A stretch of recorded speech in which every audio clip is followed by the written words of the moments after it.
సరైన మార్గంలో దేవుడే నడిపిస్తాడు.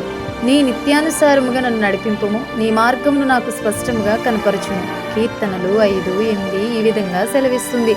అనేక సార్లు మనం ఎక్కడికైనా దూర ప్రయాణం చేయవలసి వచ్చినప్పుడు, అక్కడికి ఎలా వెళ్ళాలో తెలియనప్పుడు, ఎటువైపుగా ప్రయాణించాలో అర్థం కానప్పుడు, చేరవలసిన గమ్యమునకు సురక్షితంగా చేరుటకు మనం ఒక గైడ్ని ఏర్పరచుకుంటాం. లేదంటే ఆ ప్లేస్ బాగా తెలిసిన వారిని అక్కడికి నడిపించటకు తీసుకుని వెళ్తాం. అదే రీతిగా చిన్నపిల్లలు ఎటు నడవాలో తెలియనప్పుడు, లేదా ఇంట్లో చీకటిగా ఉన్నప్పుడు ఏమైనా తీసుకుని రమ్మని చెప్పినప్పుడు వారు తప్పనిసరిగా పెద్దవాళ్ళ సహాయంను అడుగుతారు. పెద్దవాళ్ళు ఎప్పుడైతే ముందు నడుస్తారో పిల్లలు వారిని అనుసరించి నడవడం అనేది సహజముగా మనం చూస్తూనే ఉంటాం. కానీ కొంత వయసు వచ్చిన తర్వాత ఏది ఎక్కడ ఉంటుందో, ఎలా వెళ్ళాలో మనకి తెలిసినప్పుడు మనం మునుపటిలా ఇతరుల సహాయమును కోరుకొనకుండా ఒంటరిగా వెళ్ళగలుగుతాం.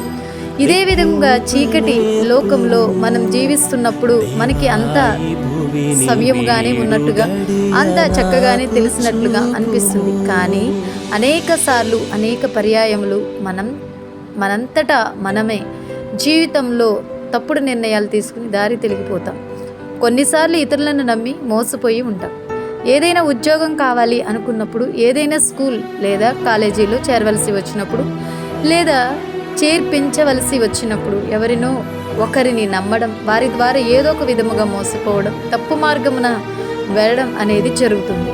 అలాగే ఇంట్లో వాళ్ళకి ఎవరికైనా పెళ్లి చేయాలి అనుకున్నప్పుడు, పెళ్లి సంబంధాల కోసం వెతుకుతున్నప్పుడు ఇలానే మనుషులు నమ్మి వారు ఏదో మార్గం చూపుతారని వారిని నమ్మి మోసపోయిన వారు, తప్పు మార్గంలో వెళ్ళిన వారు ఎందరో.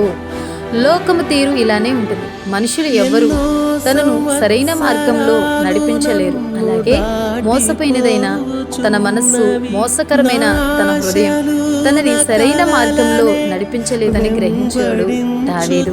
ఇతరులను నమ్మలేదు, తనని తాను నమ్ముకోలేదు. ఇలాంటి తరుణంలో ఏం చేయాలని ఆలోచించాడేమో. అందుకే దేవునికే చెప్తున్నాడు, నిత్య మార్గమున నన్ను నడిపింపుము అని. కీర్తనలు 119, 139, 24 అని. ఈ లోకంలో మనల్ని దేవుడు తప్ప సరైన మార్గంలో, మేలుకరమైన మార్గంలో నడిపించగలవారు ఎవ్వరూ లేరు.